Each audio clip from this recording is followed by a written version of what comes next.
Welcome to Scaling Secrets. This episode is going to be for any influencers or brands because Sydney is one of the foremost experts that I know on influencer marketing and brand partnerships. In fact, she helped facilitate a massive brand partnership for our office that got us the furniture that we desperately needed. You're welcome. Thank you, Sydney. So I'm super excited to jam with you a little bit on how to form these brand partnerships as an influencer, and in reverse, what should brands be looking for in their influencers, what should the expectations be? Yeah. So hopefully we can give a lot of value both ways. Cool. Awesome. Thanks for having me, Jay. Thanks for coming. So Sydney, just briefly tell us a little bit about yourself. Who are you? What do you do? Yeah, so again, Sydney Schmall. I was born and raised in Fresno, California, so Cali girl through and through, and moved out here to St. Petersburg about a year ago. I own a medical marketing company, and I'm an influencer myself. So recently got Instagram verified, have 100K followers, and grow my Instagram organically through fun content. I do travel content, I do travel blogging, I work with local and national and global brands to promote them, but also I'm an influencer that likes to kind of give consulting advice to brands, like whenever I work with them, since I do have that marketing backside as well. So yeah, that's pretty much in a nutshell. Cool. And Sydney, I always see you kind of getting free vacations, staying at free resorts, doing picnics in the park, just all kinds of things where you're leveraging your social media influence to get these partnerships. So I'm excited to dive into the exact kind of messaging and strategies on how you pull that off, what's in it for the brands. But first, what is influencer marketing? How would you define it? Influencer marketing. So in my opinion, influencer marketing is the new word of mouth marketing. So basically, if you're a brand, you want to work with influencers that have really high engagement and also are applicable to what you're trying to sell, right? So you don't want to be going outside your niche. If you're a brand, you want to stick to what your followers are already kind of understanding and wanting to see. But it's the new word of mouth marketing. So say for example, if a brand wanted to work with me, I have 100K followers, that grows every month. And basically if I talk about that brand on my platform, now all my followers have the opportunity to learn about that brand through my tone of voice and through my content. So it's really just kind of a collaboration between a brand and an influencer in order to enhance the brand in an organic way that doesn't feel salesy. Like it's kind of a roundabout way to get in front of an audience that otherwise wouldn't know about you through their content. So yeah, I almost compare it to traditional PR, and I actually think it's where PR is going, right? If you get an article in Forbes and somebody reads in that article about how awesome Sydney's company is and that they should do business with Sydney, it's a lot more trustworthy, a lot more authoritative than coming from Sydney herself saying, look how good we are, come work with us. correct. People trust their influencers that they follow. A lot of them have been following these people for a long time. They've built personal relationships with them. Yeah. So when you as an influencer says, this is a great place, you should go stay there, or I say this is a great medical device, you should try this, that resonates a lot harder than the company going out and doing that marketing themselves. Yeah, and I mean, people trust influencers and just kind of like micro-influencers more than famous people or brands because social media has become so salesy nowadays that as influencers ourselves, we have the opportunity to kind of create like an organic message around whatever product that we're pushing and make it legitimate, you know? If there's a product that, if a brand wants me to promote something and I don't vibe with that product, I'm not going to promote it, or I'm going to give them an honest feedback, you know, and sometimes that can help brands kind of enhance the product and make it better, so. Right, and it sounds just like a win-win all around, right? The influencer usually gets some additional exposure through the brand. They might make a few bucks on the side, they might get some free stuff. Right. And the brand gets one, marketing content, right? Pictures of you using their product at their resort. They get the exposure to your audience, and they get, hopefully they make some money too. It sounds too good to be true. Where can this go wrong? Where can it go wrong? It can go wrong if a brand doesn't do their due diligence on the influencer that they're actually working with. So obviously a lot of people know how to buy likes and followers, and if that engagement is not legitimate, that brand should not be working with that influencer. So that's kind of why a lot of brands took a step back from working with like famous people, because one, the famous people were demanding like a lot of payment, but two, their audience might be global. It might not even translate into sales. And so if you're a brand wanting to work with influencers, micro-influencers are a great start. Oftentimes you don't have to pay micro-influencers either. They would want to just do like an exchange of product or services, something like that. But if you are looking to work with someone that's verified, like we are, we want to make sure as the brand that our following is legitimate, our content is legitimate, and we actually do have influence within our, communities and retrospect what field we're trying to promote. So yeah, good point there, and a couple things I want to dive a little bit deeper into. The first one being micro-influencers. What is a micro-influencer and how do you find them? Yeah, so micro-influencers, these are going to be people on social media that have maybe less than 10,000 followers, and they're local. So say for example, I own a restaurant here in St. Petersburg. I would want to look up hashtag St. Pete influencer, like on Instagram. And as a restaurant owner, I would then go out and say, hey, I just opened this new restaurant. You are identifying yourself as a St. Pete influencer. And we want to bring you in for, a free meal. And in exchange for that free meal, you have to do X amount of stories, maybe like 6 to 8 during the experience. And then you want to do like a collaboration post. And a collaboration post on Instagram is very beneficial for the brand to do because that is basically allowing the brand to kind of put their social media on autopilot, which is awesome because social media marketing, we both know this, it's an insane amount of time and effort. And sometimes it gets lost for brands. So if a brand has the opportunity to have the influencer do a collab post, all of the micro-influencers followers, so maybe that's 5,000 to even 1,000. You can be a micro-influencer at 1,000 followers. All of our followers are now automatically going to be tied to the restaurant page, and then the restaurant's followers are going to be tied back to the influencer. So it gives the restaurant more clout working with influencers, but also it's allowing the restaurant to put their content on autopilot. So if you're like launching a brand, I always recommend the lowest budget for marketing and for social media marketing is actually going to be working with influencers and just giving them a service in exchange for content. So it's really just linking the two. And you can find local influencers that are micro by using hashtags, geolocations, things like that.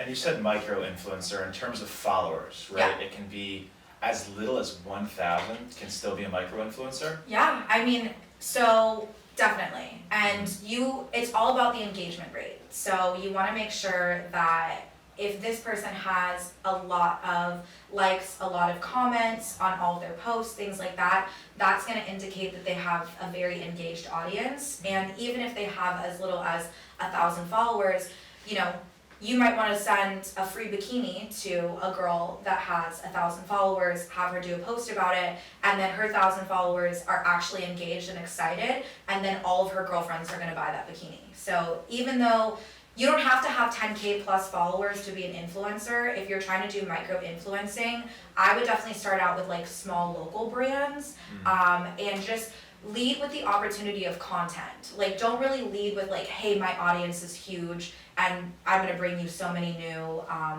sales. I would lead with, hey, I have a small but very engaged audience and I wanna create valuable content for you. Because as a micro-influencer, you're not really pushing sales too much, but you are pushing the content and the value that you're adding in that regard. Cool, and later on in this episode, I definitely want to dive a little bit deeper into how to approach brands and what to offer them to lock in these partnerships, because you're a real pro there. Yes. But first, let's talk a little bit more about what brands should be looking for in these influencers and what they should offer them. I know you said high engagement, even if low follower count is okay. Mm-hmm. So what are some of those metrics that brands need to focus on when they're evaluating whether an influencer is a good fit?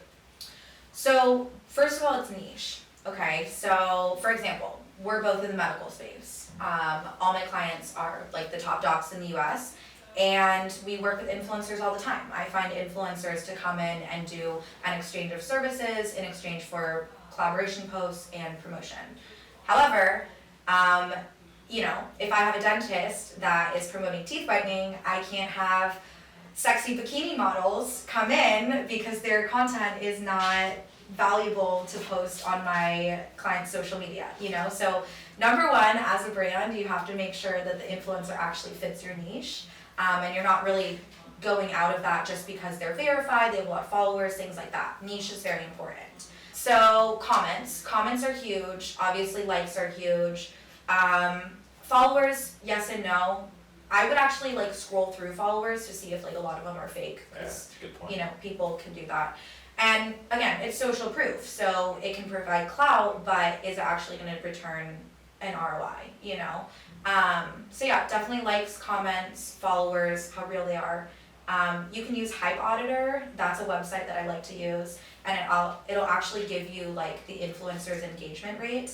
A good engagement rate is 5%. That's actually pretty decent. That's pretty high. So as long as you're, using those metrics, and they shouldn't be asking for an outlandish amount of money. Influencers are a dime a dozen, very honestly, because it's all people that just want to be seen online and to be connected to communities that, as an influencer, we otherwise might not have the opportunity to be seen in, right? Yeah. So if it's a travel blogger and you're starting out, link up with a local Airbnb, do content for them and get your kind of clout going, and then be able to post about that. And then if you want to work with the Wyndham in Costa Rica later on, maybe you can ask them for payment, but you have to build that portfolio first. Right, another thing I definitely want to ask you towards the end is what you charge per post, and I'll also share mine.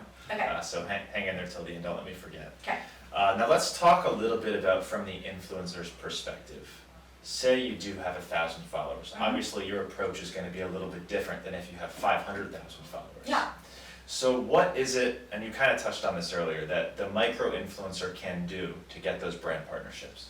Yeah, so definitely, I think Facebook groups are an amazing opportunity, amazing tool. I'm actually part of the St. Pete Girl Boss. I'm one of their panelists and speakers. And there are tons of ladies in there that are local entrepreneurs.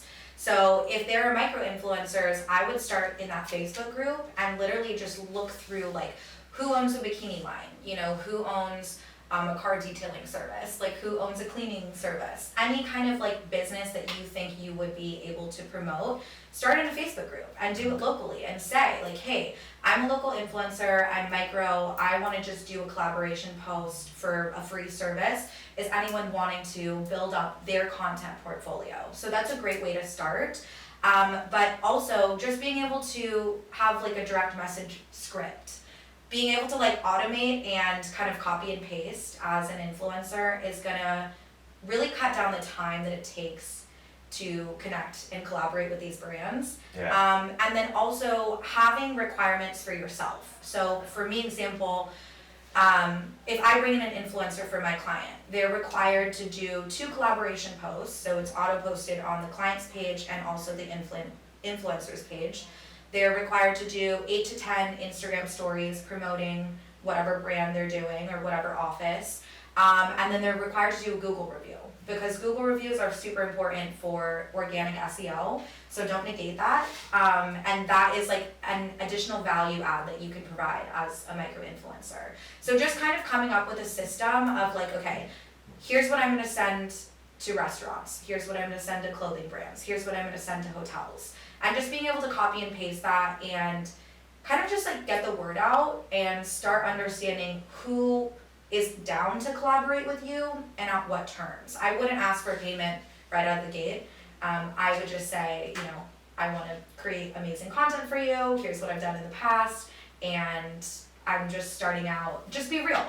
Brands need to know what they're getting in bed Yeah, this is good. Walk me through a basic script. Doesn't have to be the word for word the one that you use, but what can a micro-influencer say to a brand in a cold DM that's going to get their attention? Yeah, so restaurants are the easiest place to get brand collaborations, so if you're a foodie, or if you're trying to start out, I would go to local restaurant Instagram pages and I would just message them. I would say, hey, my name is so-and-so, give them some background about yourself. So I would be hey, I'm Sydney, I'm the first female Instagram verified influencer in St. Petersburg, which is freaking crazy, but That's crazy. yeah, That's cool. nuts. But I would like give them a little background about myself and say I am a female entrepreneur. I love promoting local brands, and I would love to come in for like a hosted dinner in exchange for these different things, you know, so 10 IG stories, 2 collab posts, whatever you think that would be valuable for the brand, and then just copy and paste that. I would send it, like when I do DMs, when I do outreach, I send probably like 10 to 15 at a time, and then I see what sticks, and then you can plan your collab calendar, because creating content is a lot of freaking work, and so you have to make sure that like you're planning the different like content days and the different posting times too. So. About how many messages do you send before you land a collaboration post, just for people to I mean, I land them understand immediately. That's I'm one for one. Basically. Yeah, so it's a numbers game. Yeah. It's sales. You're selling yourself, and you're selling your time, and you're selling your content creation, you know, and so. you fine tune it over time, right? Yeah. Like your offer, you've kind of got dialed in. You've got the influencer thing, you've got the 100K, the check mark. You're gonna have a lot higher percentage close rate than the guy who's got 1,000 followers and he's got 3 posts on his feed. Right, of course, yeah, so. No, cool, that's helpful. Now for not micro influencers, ones that cost money, because influencer marketing has gotten expensive. Yeah. Influencers charge a lot of money for a post. I think there was okay, look up this stat after though, but I'm pretty sure influencer marketing in 2022 was a $21.1 billion industry. $21.1 billion industry. Crazy. So I remember just like 5 years ago, it was not like this. No, like, it yeah. was super affordable. You could get great people to do posts for you for like a couple $100. right, yeah, and I mean that just shows everyone that that's the direction that marketing is moving into. Like influencer Works. marketing is not going away, social media marketing is not going away, and so a lot of brands are now devoting a lot of their marketing dollars to content creation and to social media marketing, because again, I say this all the time, Instagram is your new website. It doesn't matter what freaking industry you're in. If you don't look bomb on Instagram, and if you're not working with influencers to promote organically and to do selling without selling, don't even try. You're gonna be left in the dust. It's like, I'm with you, especially for certain categories of business like e-commerce. If you're selling a cool product, oh or yeah, even a not cool product, a teeth whitening kit, and you're not using influencers, you're gonna get crushed. 100%. Travel companies like Airbnbs, hotels, same thing. Yeah. You know, people find these things through influencers they trust now. It's crazy. I mean, IG is a search engine. Yeah. It's Google. Like, that's not going away. What do you pay for an influencer collaboration with someone like yourself? It's something that's not high value. Say you want you to promote teeth whitening, a teeth whitening kit. What does that cost? Yeah, so one like collaboration post on my IG, I would charge upwards of 1,000 to a reel, even like 2,500 sometimes. And it's just everything that goes into it. So like you have to understand, as a brand, you're not just like giving away something. So like influencer marketing is not a cost acquisition, it's a value add to your company. And brands need to start understanding that. So just because you're giving me a free teeth whitening, and the teeth whitening might be like, you know, $500 in a dentist's office, I still have to come into the office, record everything, post about it, write the caption, do all the things. So thanks for the teeth whitening, but you still need to pay me $2,000. Like, Right. you know. Especially if it's something like that, or even less, a $50 teeth whitening kit that they send to your home. Because there's, in my opinion, there's a couple different types of influencer collaborations. Some I'm happy to do just for value of product. Yeah. But a lot of times the value of that product is multiple thousands of dollars. If you've been to my apartment, you've seen the medical devices littered around the apartment. I love this stuff. Yeah. A lot of times I'll promote it just because I'm curious to try the device. Right. And I make a decent amount of money in affiliate commission sales. Yeah. But yeah, you send me something small and cheap, like the ginkgo that I recently promoted. I love ginkgo, but yeah, I'm gonna need a decent amount of money in return. So this is not one size fits all. And if you have a higher value product, you have a lot more leverage with the influencer. 100%, yeah. So I would just, you know, as a brand, understand like what your budget is and know that just giving away products with higher end influencers is not really gonna work. And if you're a smaller brand and you're trying to work with larger influencers, for example, I work with Coastal Soul Boutique. They're lovely, they're St. Pete girl boss as well.